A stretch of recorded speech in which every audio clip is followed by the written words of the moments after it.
We obviously interview, well, you've seen the thumbnail, you've seen the title. We have a new club.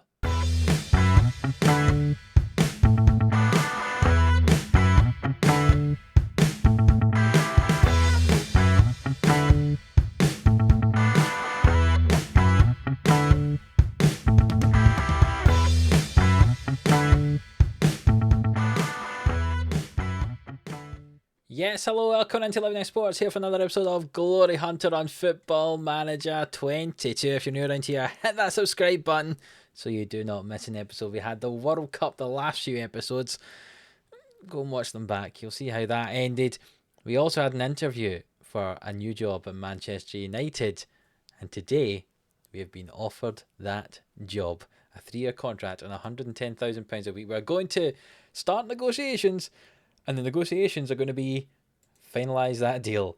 Exit talks. We'll advance on through. And we'll say sadly goodbye to Monaco. 2 years, we didn't win anything. It doesn't feel like wasted years.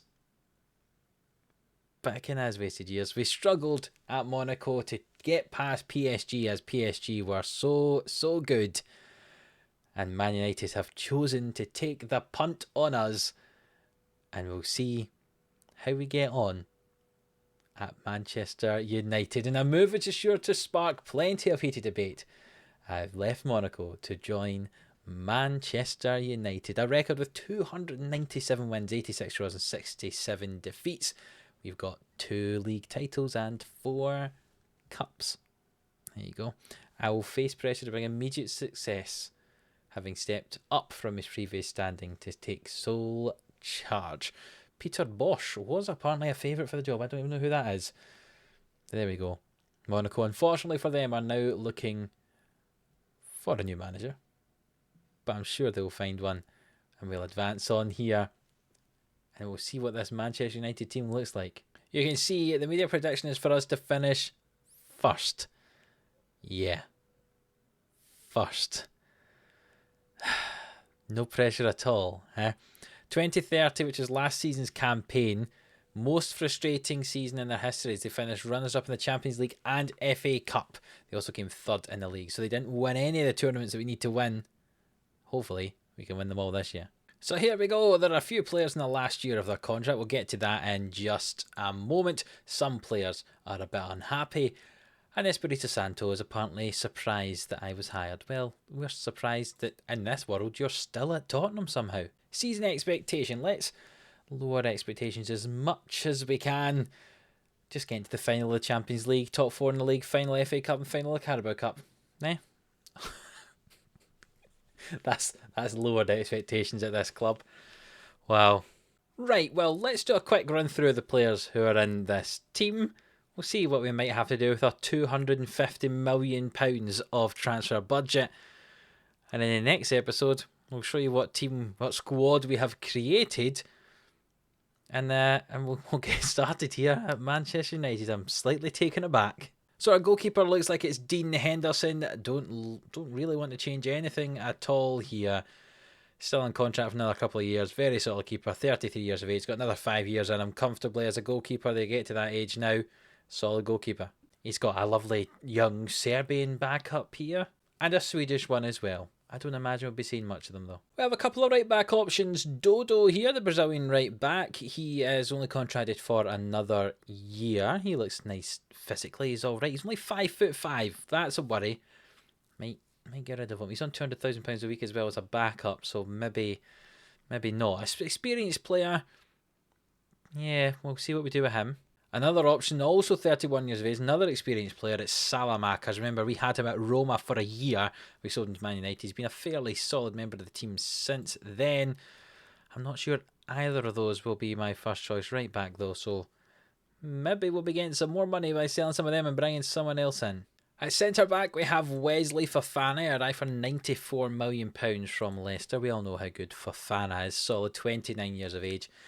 Yeah. He's pretty decent. And alongside him is the Malian centre-back Duadu Guindo. Can also play at left-back as well, but it looks like he'd be a centre-back. Solid. Look at those physical stats. He's got good marking as well, good heading. elite centre backs. Only 6 foot. Maybe that's a bit worrying, but makes up for that with 17 heading. Yeah.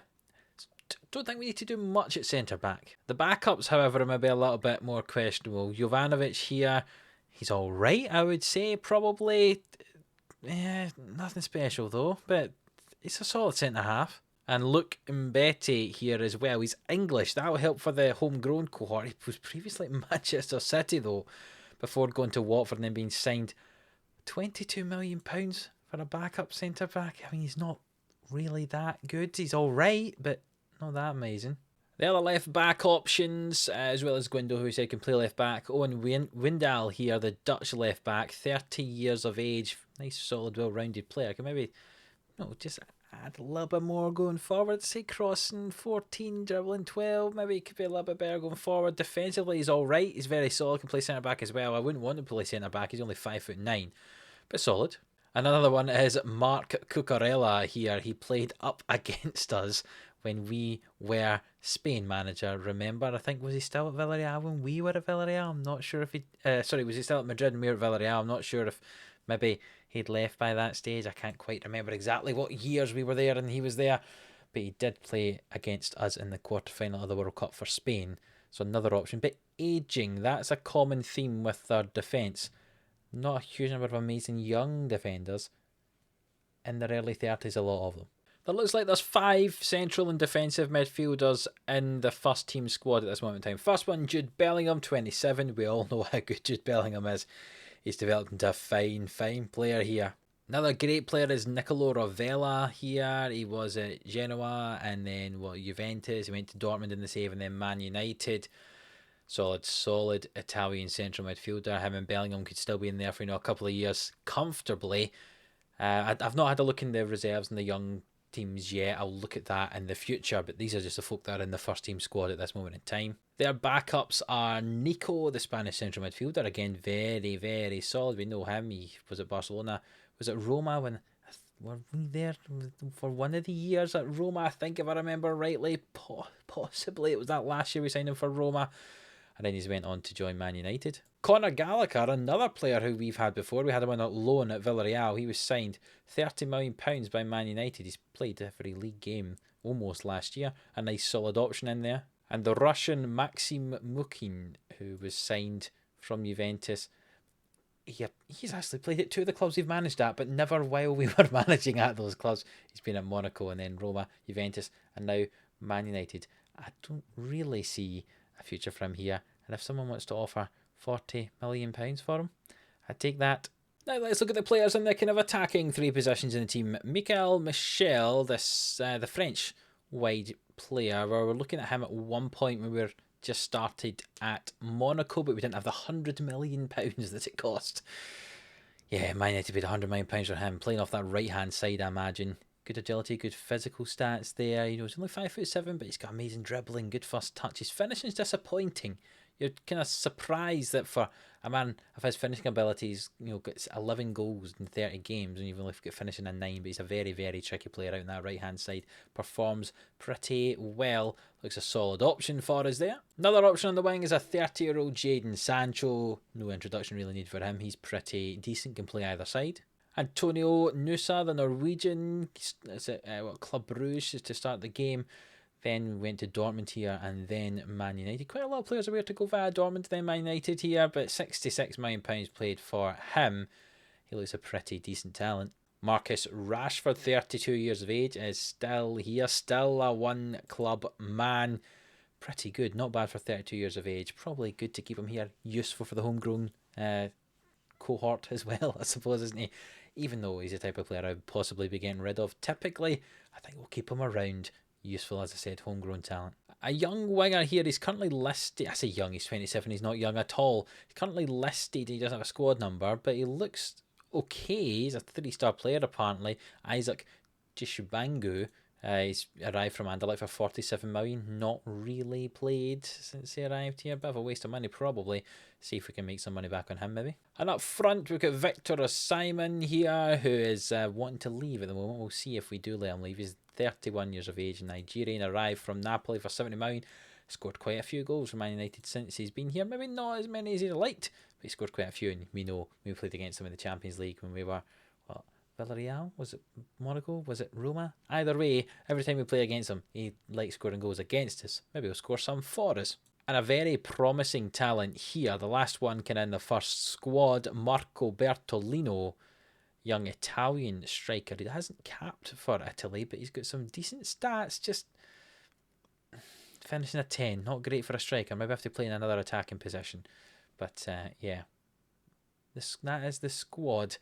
It's perhaps not the strongest squad I've ever seen. Perhaps not a huge amount of strength and depth. Could we do some more talent in those attacking positions? Could we bring Niang over?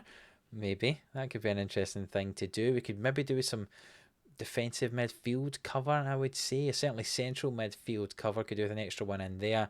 And maybe let some players go at the back and bring in some more. So we could sell players to make a lot of money and bring in quite a few more. This could be very exciting, this transfer window. Indeed, I'm going to spend a long time scouting players, selling players, buying players, and we will be back for the start of the season. And probably it's going to be a squad update, let's be honest. Even though I've done an intro to the squad here, the next one's going to be an update, because I think a lot of this is going to change. And then we'll see what the team looks like ready for the start of this season as Man United manager. So you see, it's the 9th of July currently. The first league game is up against Blackburn on Friday the 16th of August. I have just over a month to sort this squad, and we'll try and win the treble in our first year here. Champions League, Premier League, FA Cup. If we win all those 3 trophies in 1 year, then we can leave Man United. That'd be a very short visit, but it'd be a successful visit. That's the aim. 1 year, win everything we need to. And I think with a transfer budget of £246 million and £6 million worth of wage budget to spend, when we're only spending, what, 5.9? Oh, I thought we weren't spending as much as that. We'll probably need to sell some players then to try to bring some more in. Otherwise, we're going to go over that wage budget spend. But yeah, with that amount of money to spend, surely we can make this team, if not a treble winner, then certainly not far off it, especially seeing as they were running up in the FA Cup, running up in the Champions League, and 3rd place in the Premier League last year. They're good enough to do it. Can we, as a manager Man United, be good enough to get them some trophies? I certainly hope so. If you have enjoyed this one, please do leave a like on it. It really does help us out. Subscribe to the channel if you haven't already. And until the next one, which is going to be a kind of transfer special. It's going to be a big transfer special. We'll see you then.